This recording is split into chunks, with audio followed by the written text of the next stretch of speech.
Voilà, on peut dire comme ça. Merci Fabrice. Donc vous pouvez maintenant joindre le 01 53 48 3000.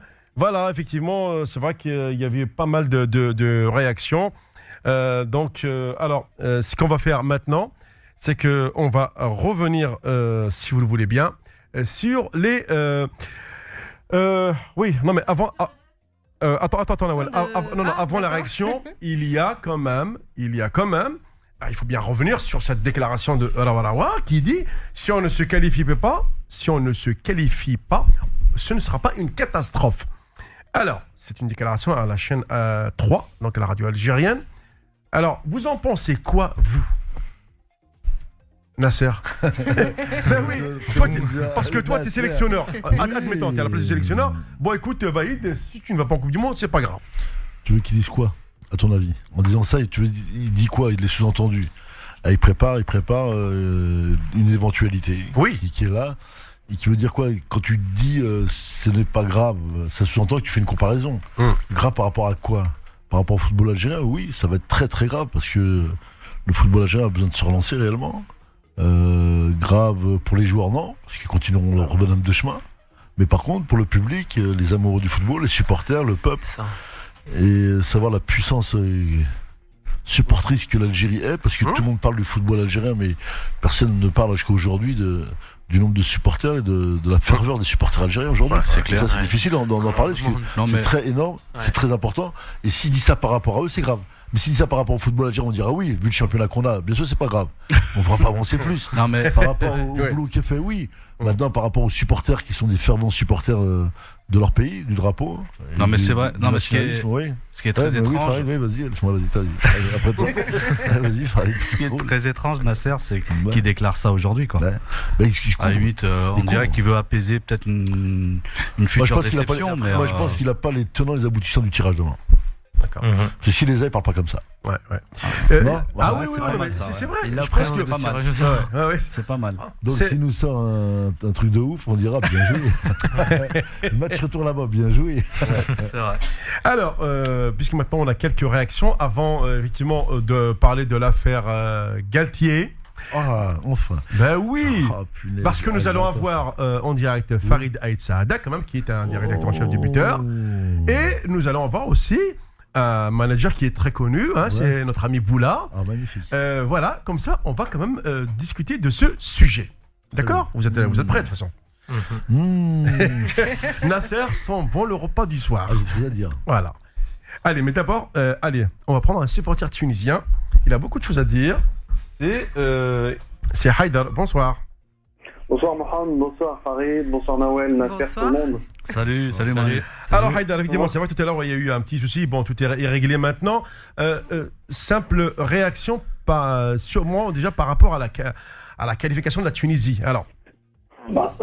C'est une réaction qui va parler de la Tunisie, qui va rebondir sur les propos du président de la fédération algérienne. Parce que depuis l'autre jour, j'entends dire oui, on mérite pas. Bon, sur un point de vue sportif, c'est clair, on mérite pas d'aller en Coupe du Monde, ça se discute pas. On n'arrive pas à botter le Cap-Vert, la Guinée équatoriale et la Sierra Leone, parce que sur la phase retour, après qu'on ait évincé Samitra Belfi, on n'a pris que 2 points sur 9, donc c'est catastrophique, ça se discute pas. Ouais. Ok, on mérite pas d'aller à la Coupe du Monde. Maintenant, sur un autre point de vue, il y a 3 éléments qu'il faut retenir sur l'importance d'une qualification à la Coupe du Monde. La première, que les gens ne savent pas forcément quand ils sont simples supporters, c'est qu'une Coupe du Monde, rien qu'au premier tour, ça te rapporte 12 millions d'euros. Alors, quand bien même les dirigeants vont se servir, etc., on va dire qu'il reste 10 millions dans la caisse. Au niveau de la Tunisie, 10 millions d'euros, et je pense que même en Algérie, c'est pas négligeable pour une fédération. Ça permet à tous les clubs de respirer, ça permet à l'équipe nationale de respirer aussi, ça permet de respirer au niveau des frais de fonctionnement, etc. Le deuxième élément, c'est sur l'engouement que ça provoque. En Tunisie, si on est nié de la Coupe du Monde, les stades étaient pas très pleins, mais alors là, c'est même pas la peine. Même l'Espérance Club africain se joue à vide. C'est vrai que pourtant l'Espérance est quand même en demi-finale de Ligue des Champions d'Afrique, il faut le préciser. Ah non, mais Mohamed, on était tellement déçus. Hier soir, l'Espérance a joué son match. Ouais. Je te garantis qu'à part les ultras, mais tout le monde en avait rien à tirer, quoi. Ouais. Excuse-moi l'expression. En fait, le troisième élément que tu abordes souvent dans ton émission, c'est que si, et ça se vérifie très bien pour l'équipe d'Algérie, c'est que si tu veux pouvoir récupérer des binationaux dans les championnats de France notamment, il faut que tu aies un élément, faut que tu aies un argument pour les attirer. Si ton équipe va pas en Coupe du Monde, il y a personne qui voudra venir jouer avec toi. Donc le petit discours de comptoir, oui, on va aller à la Coupe du Monde, on va se faire ramasser. D'une, on ne sera pas ramassé. Et quand bien même tu te fais ramasser à la petite cuillère, il y a d'autres calculs qui rentrent en ligne de compte et faut élever le niveau vis-à-vis de ça. Donc quand Raouraoua dit par exemple que c'est pas grave de pas aller à la Coupe du Monde, t'as l'impression que c'est pas le président de la fédération qui parle. C'est hyper important, au contraire. Ok, écoute, Haïdar, merci pour ton intervention. En tous les cas, maintenant, alors il faut le dire, la Tunisie elle est qualifiée, donc tirage sort demain. Quoi qu'il arrive, elle fait partie du chapeau 1. Donc, si elle rencontre, ce sera éventuellement ou l'Égypte, ou le Cameroun, ou le Sénégal, ou l'Éthiopie, ou le Burkina Faso. Voilà. D'avance, je veux dire une chose. Après, en dehors des considérations de supporters, bien sûr, j'ai envie que la Tunisie se qualifie. Mais sincèrement, si elle devait tomber contre l'Égypte, si la Tunisie se qualifie, je serais super content, mais même si c'est l'Égypte qui passe, parce que même toi, en tant que connaisseur du football et plein de gens, on est tous d'accord pour dire que l'Égypte mérite largement la Coupe du Monde. Je suis d'accord. Donc, ils ont une très très belle équipe. C'est une erreur. C'est une erreur que sur les 4 dernières années, l'Égypte n'y soit pas allée. Donc, oui, parce que après ça s'est joué sur le NIF avec l'Algérie, hein, il faut le préciser. Oui, non. Après, on est content pour l'Algérie parce qu'on est voisins, etc., etc. Ouais. Mais si on doit prendre que des considérations footballistiques, un mec comme une génération comme celle de Mohamed Aboutrek, Ahmed Motrab, toute cette génération mérite 1000 fois d'aller en Coupe du Monde. Ok, merci Haïdar, bonne soirée. Bonne soirée à vous. Merci, au revoir. Au revoir. Oui, Nawal, les réactions. On a Amel Naïd Kassi, pardon. Il s'agit pour moi clairement d'une affaire de corruption. Les Tunisiens ont toujours eu des tirages au sort cléments, comme pour les qualifs aux mondiaux 98-2002. Bien sûr. Comment est-ce possible? Les Tunisiens sont des personnes très influentes au sein de la CAF et de la FIFA. Comme vous le savez, les membres de la FIFA sont pour la plupart d'entre eux corrompus, comme l'a démontré le reportage Cache Investigation de mercredi dernier. C'est une honte pour le football africain. La loi du plus riche l'a emporté aux dépens du Cap-Vert. Veuillez noter que ce message vient de Morad Levallois. Ah, d'accord, oui. Merci Morad pour cette intervention. Et c'est vrai que cette histoire du Cap-Vert, on en parle. De toute façon, maintenant, elle est passée. Bon, on continue puisqu'on a encore 2 minutes avant de joindre Alger pour voir Farid El Saada. Je vous le rappelle, il faut revenir quand même, peut-être avant de prendre les auditeurs, revenir sur l'affaire Galtier. D'abord, les faits. Que s'est-il passé au Farid ou Bilal? Vous avez sûrement suivi cette affaire. Ouais, très rapidement, après je laisserai Bilal enchaîner. Il y a eu un article sur le buteur où un journaliste du buteur a rédigé, donc tout simplement avec un titre assez frappant, Roulem ou les vraies raisons d'une mise à l'écart diplomatique. Et donc on a pu apparemment, ou dans cet article, il y a une phrase quand même qui en dit beaucoup, où il dit à Saint-Étienne, ce n'est pas toujours bon d'être algérien et musulman. Donc voilà, et dans cet article, il y a l'auteur de l'article dévoile quelques déclarations des dirigeants de Saint-Étienne, comme le président Romeyer par exemple, en expliquant que, par exemple, que Christophe Galtier, en fait, bien rancunier envers lui, continue de l'ignorer pour lui faire payer sa décision de rallier les Verts en Afrique du Sud, donc le mois de décembre dernier. Donc c'est vrai que tout ça reste quand même à confirmer. Ce ne sont que des déclarations. Sinon, comment peut-on reprocher à un jeune joueur formé au club de jeûner le mois sacré de Ramadan ou de célébrer la victoire en Coupe de la Ligue le 21 avril passé dans les rues de Saint-Étienne en compagnie de ses compatriotes et en brandissant fièrement le drapeau algérien? Donc c'est les 2 reproches sortis par le président Romeyer à Roulem lorsqu'il l'avait reçu dans son bureau samedi. C'est surtout ces déclarations-là qu'on aimerait demander au rédacteur en chef, donc ce soir du buteur, qui nous confirme comment d'où il a sa source. Et surtout, parce qu'il dit dans son bureau, j'imagine que dans le bureau il y avait que le président et le joueur Roulem, donc ça ne reste que des déclarations. Donc c'est surtout pour ça qu'on a tenu à vouloir faire intervenir le buteur ce soir. Par exemple, il y a aussi des déclarations de l'entraîneur qui disait: Roulem a choisi de jouer la CAN, franchement je ne comprends pas son choix, maintenant il doit assumer, je ne peux pas lui faire confiance, il est parti au moment où le club avait besoin de lui.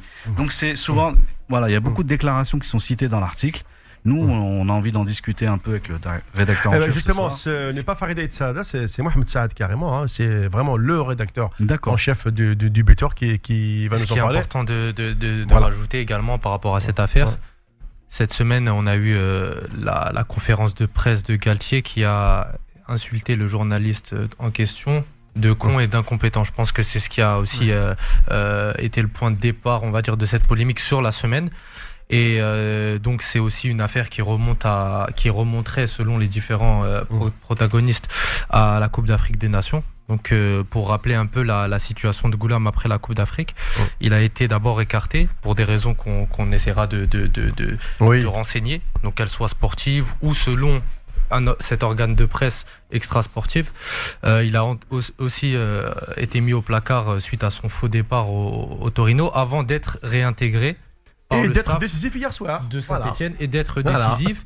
Et en fait, lors de la réunion qui a précédé sa réintégration dans l'équipe de Saint-Etienne, il est important de savoir que Monsieur Romeyer a déclaré que Fawzi Goulam s'était excusé et qu'il ne devait plus mêler politique et religion avec le football. Et c'est de cette déclaration qu'a suivi l'article du buteur et donc après la réplique de Monsieur Galtier. C'était un peu pour situer Mohamed, juste pour spécifier le point de départ, c'est que Christophe Galtier, en effet, au lendemain de sa convocation pour la CAN, le technicien stéphanois avait demandé à Roulem de faire l'impasse sur la première moitié du stage de préparation qui avait commencé à Alger en décembre. Et apparemment, c'est de là qu'a commencé les problèmes pour Roulem. Mais tout ça, on aimerait bien avoir confirmation et savoir...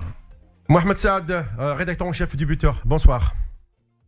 Bonsoir à toute l'équipe, bonsoir aux auditeurs de RFM. Bonsoir. Merci d'abord d'avoir accepté d'intervenir. Effectivement, on a un petit peu relaté avec l'équipe cette affaire qui a, on va dire, un petit peu mis le feu entre l'entraîneur de l'AS Saint-Etienne et l'un de vos journalistes. Hein, je crois que c'est Moumen, c'est ça hein? Oui, c'est Moumen. Bon, alors, quel est aujourd'hui un petit peu votre sentiment ? On sait que c'est vrai que Roulem a toujours été une affaire entre les dirigeants de Saint-Etienne, le joueur, parce que tout le monde le pressentait en équipe de France. Finalement, il a choisi l'Algérie. Vous allez quand même chercher l'info. Et derrière ça, eh bien, vous subissez ce qu'on appelle carrément une insulte. Hein. Pour être sincère, on a été consterné d'écouter Monsieur Galtier proférer des insultes à l'encontre de notre journaliste. Pourquoi les choqués concernés ? Parce que si vous lisez, s'il avait pris la peine de lire bien l'article, il n'a jamais été fait mention de racisme. On a juste dit que Roulem ne joue pas pour des considérations extrasportives et que techniquement, c'était un titulaire en force. La preuve nous a été donnée hier encore à Valenciennes avec la très bonne prestation du joueur algérien. Exact. Nous, par rapport aux joueurs, pour protéger le joueur algérien, on ne veut pas que les choses s'enveniment encore davantage, mais on ne se laisse pas faire par rapport à l'insulte. Mais monsieur, en fait, bonsoir, c'est ici Bilal MN Africa à l'antenne. Donc j'avais une question à vous poser en fait par rapport au fait que vous dites justement qu'il n'y ait pas eu le mot raciste ou le sujet du racisme qui a été présenté dans l'article. Moi je pense que c'est surtout en fait ce que le journaliste a déclaré par rapport au Ramadan et au fait que Roulem avait brandi le drapeau algérien lors de la Coupe de la Ligue. Parce qu'en fait, le titre de l'article, pour bien revenir, c'est « Les vraies raisons de la mise à l'écart diplomatique de Goulam ». Donc en fait, l'article prétend nous expliquer les raisons de cette mise à l'écart. Et parmi ces raisons qui ont été présentées, il y a le Ramadan et le fait que Goulam soit algérien. Donc, et avec la phrase « Il n'est pas bon d'être musulman ou algérien ». Donc je pense que si le mot raciste n'est pas prononcé dans cet article, il est sous-entendu. Qu'est-ce que vous pensez de cela ? Parce que je pense que c'est aussi de là qu'est partie la réponse de l'entraîneur. Vous dites il est sous-entendu. On ne peut pas parler avec des sous-entendus. Enfin, je dirais il est sous-entendu, il est quasiment dit, parce qu'en fait, on dit il n'est pas bon d'être musulman ou algérien à Saint-Étienne. Donc cela signifie, si on est musulman ou algérien à Saint-Étienne, on risque quelque chose. Donc le club est raciste. Non, sinon comment expliquer qu'il